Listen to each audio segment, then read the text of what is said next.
अभी आने वाले दिनों में नाज़रीन लोग पूछते हैं क्या होगा।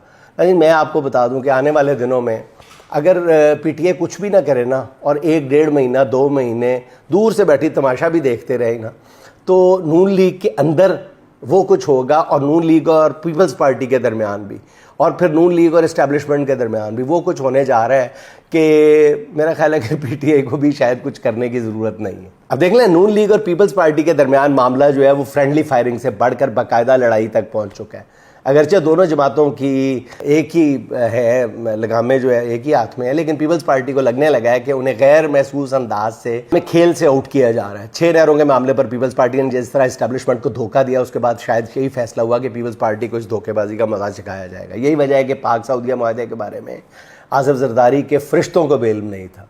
बिल्कुल मैं आपको मुसद्दिका बात बता रहा हूँ कि जरदारी साहब को कुछ पता नहीं था जब यह मुआहदा हुआ। पीपल्स पार्टी का इल्ज़ाम यह है कि सदर जरदारी के दौरे चीन को दफ्तर खारजा के जरिए नाकाम बनाया गया। अब पाकिस्तान के अब्राहम अकॉर्ड पर दस्तखत की बात हो रही है, मगर पीपल्स पार्टी किसी भी जगह ऑन बोर्ड नहीं है। अपनी इस नाकदरी पर पीपल्स पार्टी के रहनुमाओं ने नून लीग की क़यादत और हुकूमत पर कभी हल्के और कभी भारी सुरों में बात करना शुरू कर दी है, जिस पर मरियम नवाज़ की तरफ से शदीद रद्द अमल आया है। पीपल्स पार्टी ने शिकवा किया कि जनूबी पंजाब के सैलाब मुतासरीन की मदद नहीं की जा रही और साथ ये भी मुतालबा कर दिया कि सैलाब मुतासरीन की इमदाद बेनज़ीर इनकम सपोर्ट प्रोग्राम के ज़रिए की जाए।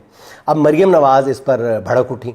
उन्होंने कहा कि हम क्यों बेनज़ीर इनकम सपोर्ट प्रोग्राम के तहत मदद करें। बेनज़ीर इनकम प्रोग्राम के तहत तो सिर्फ 10,000 रुपये इमदाद मिलती है, मगर सैलाब मुतासरीन को मैं 10-10 लाख रुपए देना चाहती हूँ। मरियम ने यह भी कह दिया कि एहतराम अपनी जगह, मगर पंजाब की तरफ उठने वाली उंगली काट देंगी वो। अजीब ज़ुबान काटा हुआ, ये उन्होंने भी खैर एतराज़ किया, वो भी बता देता हूँ। अच्छा, मरियम नवाज़ का पीपल्स पार्टी की क़यादत पर यह स्ट्रेट फायर था।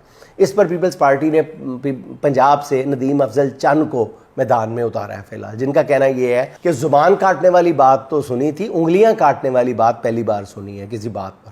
उन्होंने कहा कि हुकूमत बनते वक्त नून लीग 1991 मुआहदा हुआ था, जिसकी एक शिक बल्दियाती इलेक्शन का। अब पीपल्स पार्टी को भी अचानक बल्दियाती इलेक्शन याद आ गया बैठे बैठे। अब उन्होंने कहा जी क्या बल्दियाती इलेक्शन कराने से भी IMF ने रोका है नून लीग को। फिर चंद साहब ने कहा कि पंजाब हुकूमत ने रवां माली साल के पहले 38 दिनों में 450 अरब कर्ज लिया है। ये भी बैठे बैठे याद आ गया। अच्छा, देखते हैं दोनों जमातों में बयानात की ये चांदमारी कब तक जारी रहती है। फिलहाल तो पीपल्स पार्टी काफ़ी ज़रा नीचे लग के खेल रही है। आने वाले दिनों में देखते हैं जी क्या बनता है।